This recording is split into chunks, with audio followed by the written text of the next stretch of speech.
24 de fevereiro de 2022. Quando as tropas russas cruzaram a fronteira da Ucrânia, o mundo acreditava estar diante de uma guerra rápida. Especialistas falavam em poucos dias, alguns em apenas 72 horas. A diferença entre os dois exércitos parecia grande demais. A Rússia possuía um dos maiores arsenais militares do planeta: tanques, caças, mísseis, artilharia. Tudo indicava que aquela seria apenas mais uma campanha militar de curta duração. Mas guerras raramente seguem os planos de quem as inicia. A resistência ucraniana surpreendeu o mundo. As primeiras semanas mudaram completamente as expectativas.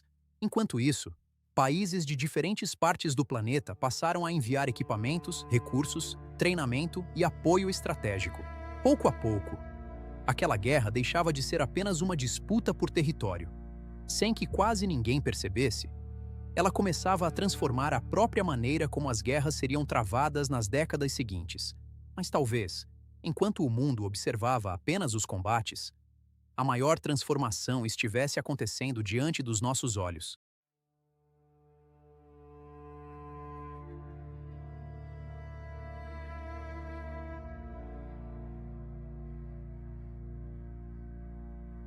O que muitos acreditavam durar apenas alguns dias, transformou-se em anos de sofrimento. À medida que o tempo passava, o número de vítimas aumentava. Famílias eram separadas. Milhões de pessoas deixavam suas casas. Cidades inteiras deixavam de ser reconhecidas.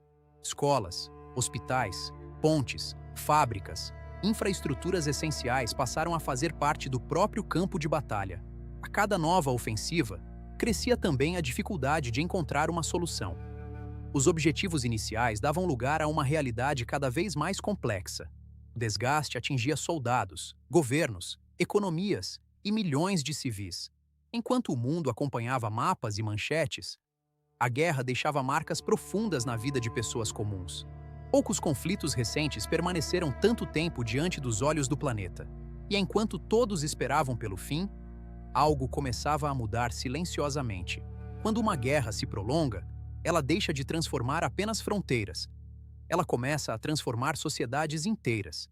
Mas talvez a maior mudança daquela guerra ainda nem tivesse sido percebida.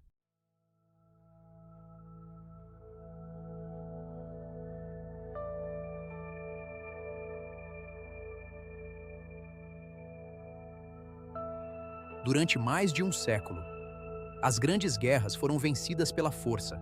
Mais soldados, mais tanques, mais aviões, mais navios. Quanto maior o arsenal, maior parecia ser a possibilidade da vitória. Foi assim durante gerações. Os maiores investimentos militares do planeta seguiram exatamente essa lógica: construir armas maiores, mais sofisticadas, mais caras. Mas toda grande transformação da história começa da mesma maneira. Primeiro, ela parece pequena demais para ser levada a sério. Enquanto bilhões de dólares continuavam sendo investidos em gigantescos equipamentos militares, uma nova ideia começava a surgir discretamente, muito longe dos grandes centros de comando. Em pequenas empresas, universidades, oficinas improvisadas, laboratórios. Quase ninguém percebeu, mas os primeiros sinais já estavam ali, e os maiores exércitos do planeta começaram, silenciosamente, a prestar atenção. Quando uma guerra se prolonga, ela deixa de transformar apenas fronteiras. Ela começa a transformar sociedades inteiras.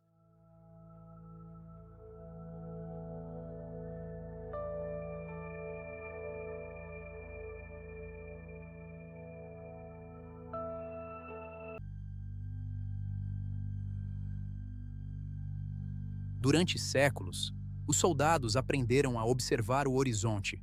O perigo vinha da frente, dos flancos ou do alto, em horários previsíveis. Mas aquela guerra trouxe uma mudança silenciosa. Pela primeira vez, o céu deixava de oferecer segurança.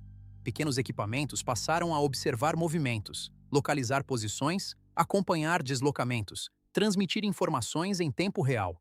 A surpresa começou a desaparecer. Esconder-se tornou-se tão importante quanto avançar. A camuflagem ganhou um novo significado. Cada árvore, cada edifício, cada sombra poderia representar proteção ou revelar uma posição.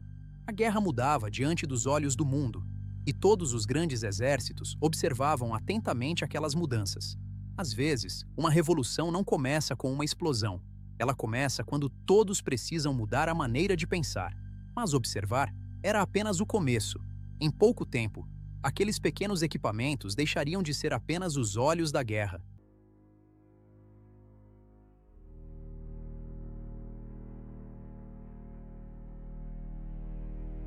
Durante décadas, o poder militar foi medido pelo tamanho dos exércitos, pela quantidade de tanques, pelos caças mais modernos, pelos navios militares mais poderosos que cruzam os oceanos. Mas uma nova geração de equipamentos começou a desafiar essas antigas certezas. Pequenos, relativamente baratos, produzidos em grande quantidade, capazes de observar, localizar, corrigir disparos, atacar e desaparecer em poucos segundos. Pouco tempo. O campo de batalha começou a mudar. Tanques passaram a esconder-se.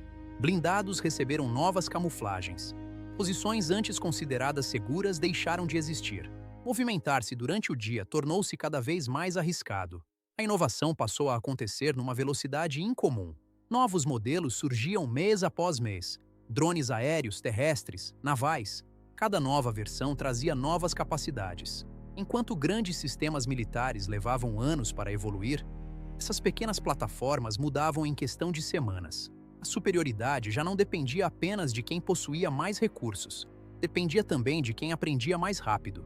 Silenciosamente, todos os exércitos do mundo começaram a observar.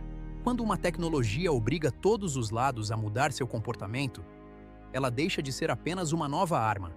Ela muda a própria lógica da guerra. Mas uma nova preocupação começava a surgir entre estrategistas militares. O que acontece quando uma potência nuclear percebe que talvez não consiga alcançar seus objetivos utilizando apenas meios convencionais? Essa pergunta passou a ocupar o centro de inúmeras análises militares e diplomáticas.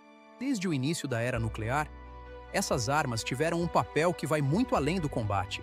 Elas funcionam como instrumentos de dissuasão. Seu maior objetivo sempre foi evitar que conflitos entre grandes potências ultrapassassem determinados limites.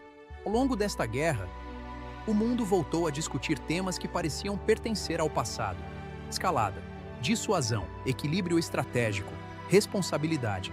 Ao mesmo tempo, governos, especialistas e organizações internacionais intensificaram os esforços diplomáticos para impedir que o conflito ultrapassasse um ponto sem retorno.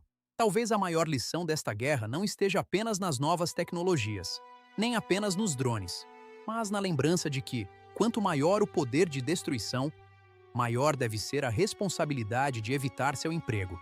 A guerra da Ucrânia ainda não terminou. Talvez ninguém saiba exatamente como ela terminará, mas uma certeza já se tornou evidente. O mundo que existia antes dela já não existe mais. Talvez a maior transformação provocada por esta guerra não esteja apenas nas armas, mas na maneira como a humanidade precisará pensar sobre poder, tecnologia e responsabilidade. Porque algumas guerras terminam. As consequências de certas decisões podem permanecer por gerações.